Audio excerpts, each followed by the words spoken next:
Hello' everyone, কি খবৰ আপোনালোকৰ? আজি মই দালি আৰু মাছৰ মাথাৰে মুড়ি ঘণ্টা কেনেকৈ বনালোঁ আপোনালোকৰ আগত শ্বেয়াৰ কৰোঁ। আপোনালোকেও এনেকৈ বনাই চাব পাৰে, খাবলৈ ভাল হয়। আপোনালোকেও বনাবচোন। কেনেকৈনো মই বনালোঁ আহকচোন চাওঁ। মই দালি ধুই মেলি 2 ঘণ্টামান সময় মই ভিজাই থৈছিলোঁ। এতিয়া মই এয়া দেখিছেনে ভিজাই থোৱা দালিখিনি। তাৰপিছত মই মাছৰ মাথাত এটা আছিলে, সেইখিনি মই ভালদৰে ভাজি লৈছিলোঁ। এয়া মাছৰ মাথা ভজা তেলখিনিতে মই অকণমান পাঁচফোৰণ, লগতে অকণমান গোটা জিৰা আৰু লগতে 2টা শুকান জলকীয়া দি অকণমান ভাজি ল'লোঁ। লগত মই দিছোঁ পিঁয়াজ আৰু কেঁচা জলকীয়া। অকণমান জ্বলা হ'লে মুড়ি ঘণ্টাটো খাবৰ কাৰণে ভাল হয়, সেইটো কাৰণে মই কেঁচা জলকীয়া 4টা ব্যৱহাৰ কৰিছোঁ। আপোনালোকে যদি জলকীয়া কম খায় তেতিয়াহ'লে কমাই দিব পাৰিব। এতিয়া মোৰ পিঁয়াজখিনি অকণমান ভজা হোৱাত মই ইয়াত মাছৰ মাথাটো দিম। দেখিছেনে অকণমান মই আদা নহৰু বটি লৈছিলোঁ, এইখিনিও দি অকণমান দেৰি মই ভাজি লৈছোঁ যাতে আদা নহৰু গোন্ধটো নাথাকে। এতিয়া মই মাছৰ মাথাটো দি এইখিনি মই ধুনীয়াকৈ ভাজি ল'ম। মাথাটো মই ভাঙি দিম যাতে মছলাখিনি মাথাটোৰ ভিতৰত সোমাই যায়, তেতিয়াহে মানে মুড়ি ঘণ্টাখন খাবৰ কাৰণে সোৱাদ হ'ব।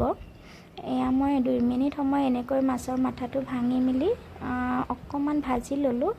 ইয়াত এতিয়া মই ভিজাই থোৱা দালিখিনি দি ল'ম। দি মই অলপ দেৰি সেইখিনি মই ভাজি ল'ম। দালিখিনি দেখিছেনে, এইখিনি ভিজাই লোৱা দালিখিনি হয়। এইখিনি দি মই ভালদৰে মিলাই কিনে 1 মিনিট সময় মই ভাজি ল'ম। মই কিন্তু গেছটো কমাই ৰাখিছোঁ, একেবাৰে কমাইও ৰখা নাই, মিডিয়াম কৰিয়ে ৰাখিছোঁ মই, যাতে জ্বলি নাযায়, তলত লাগি নাযায়। সেইটো কাৰণে এইখিনি মই ঢাকি মেলি অকণমান 1 মিনিট সময় ভাজি লৈছোঁ। বহুত দেৰিও মই ভাজি লোৱা নাই যাতে দালিখিনি টান হৈ নাযায়। বেছি টাইম ভাজিলে দালিখিনি গলিবৰ কাৰণে টাইম লাগিব, সেইটো কাৰণে মই 1 মিনিটমান সময়ে এইখিনি ভাজি লৈছোঁ। ইয়াত মই এতিয়া পানী ব্যৱহাৰ কৰিছোঁ। আপোনালোকে বাৰু এনেকৈ বনাই পাইছেনে দালিৰে মাছৰ মাথা?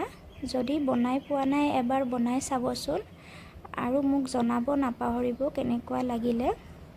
যদি ভাল লাগিলে মই বনোৱা ভিডিঅ'টো তেতিয়াহ'লে শ্বেয়াৰ কৰি দিব, লাইক কৰিব, লগতে মোৰ পেজটো ফ'ল' কৰি ল'ব। এয়া মই 5 মিনিট পিছত ঢাকনি গুচাই চালোঁ যে দালিখিনি গলিছেনে নাই। দেখিছেনে কমপ্লিট দালিখিনি বাৰু গলা নাই। এতিয়া মই আকৌ 3-4 মিনিটমান ঢাকি ল'ম যাতে দালিখিনি ভালদৰে গলি যায় আৰু পানীখিনি উতলি অলপ কমি যায়। একেবাৰে পনীয়া কৰি নাৰাখোঁ, কাৰণ মুড়ি ঘণ্টাটো অকণমান গোটা হ'লে খাব ভাল হয়। এয়া দেখিছেনে মোৰ মুড়ি ঘণ্টা প্ৰায় ৰেডিয়ে হৈ গ'ল ধুনীয়াকৈ।